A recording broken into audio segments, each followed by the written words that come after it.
Hello and welcome to TRF 2040 on PGCC TV. You are watching a BTD news update. My name is Teresa Reese.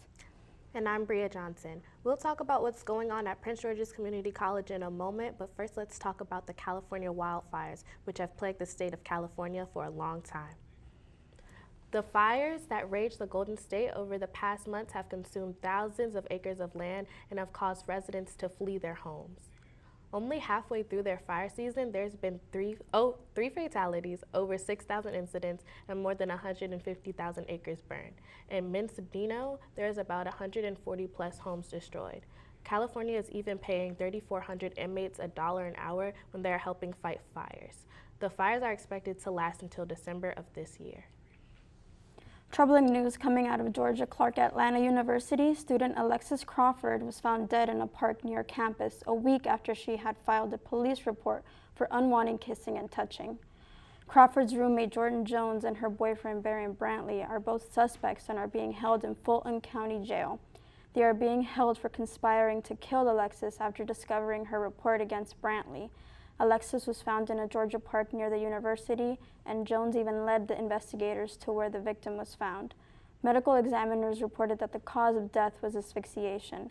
Jones and Brantley are now awaiting trial. In lighter news, Prince George's Community College has a brand new addition to campus with the opening of Center for Performing Arts. The grand opening was packed with singing and dancing performances from talented students and even a celebrity guest speaker, actress Debbie Morgan. The building includes new state-of-the-art classrooms, theaters, recording studios, soundproof booths, and production studios. I had the chance to sit down and talk to Dr. Sherelle Williams, a professor at PGCC, on her views of the building. Here's what she had to say. Because of the type of programming that's being brought into the center, it's exposing the community to Broadway and off-Broadway productions, different comedians, different performances that we normally don't get in this community. What new opportunities will this building create for students like me? On the side that I teach, which is production, just being able to have the opportunity to record these various interviews is an excellent thing. And then the level of equipment that we have state-of-the-art equipment in the new studio, in the new television studio, in the new radio studio, which is equipment that students, in being able to have access to that and get trained on that, this is equipment that is actually out in the industry right now. So being trained on that equipment puts our students that much further ahead of students from other schools. Do you think the Center for Performing Arts is the best looking building on campus? I think the Center for Performing Arts is the most exciting building on campus, especially with what it offers. I think it's, like I said, the most modern, the best equipped, and definitely the most exciting building. It's the best place to be on campus. Thank you. Okay. Thank you to Dr. Williams for her time, and that new CPA building sure looks like it'll be great for performing arts students. Yes, it sure does. And coming up, a new Italian restaurant has broken ground in Gaithersburg, Maryland. And we catch up with the baseball team to talk about their upcoming season. Stay tuned to BTD News. We'll be right back.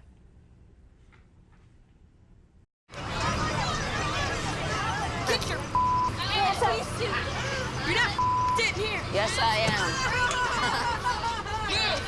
Move. Give it to him hard. No.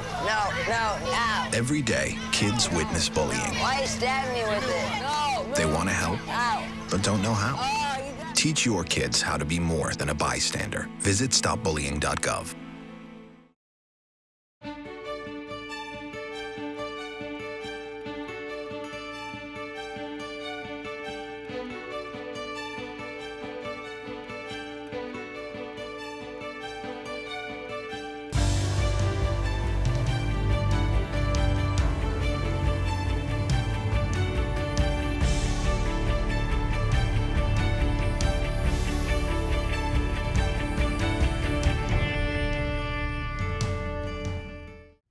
Welcome back to this TRF 240 BTD news update. Once again, I am Bria Johnson. And I am Dorian Satchel. Before we talk about the local artists creating a buzz around our college, have you heard about the new Italian restaurant opening in Gaithersburg? The restaurant is called Cafe Roma, an affordable Italian-based restaurant which has a friendly, family-friendly atmosphere. The co-owner of the restaurant, Steve Cruz, currently operates 2 other restaurants in the area. Teresa Reese got a chance to sit down with him and talk about the area, overall cuisine, and ambience of the restaurant. Here's what he had to say about the opening of the new restaurant. How important is it to open up an Italian restaurant in Gaithersburg? It'll be more convenient to our existing customers in the Gaithersburg area. When do you plan to open? We recently just opened this past weekend. Why should people visit this restaurant? We offer a variety of Italian cuisine, specifically Southern Italian cooking. Is Cafe Roma family friendly? We are very family friendly. After all, we're family owned and operated. Are the meals diverse or are they strictly Italian cuisine?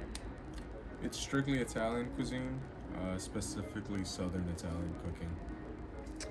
And how large is your staff? We have 15 employees, 9 in the main room, and 6 employees in the kitchen. What is the capacity that your restaurant can fill? We can hold 100 people at a time. What are the store hours for your restaurant? We're open from Monday through Sunday from 10 a.m.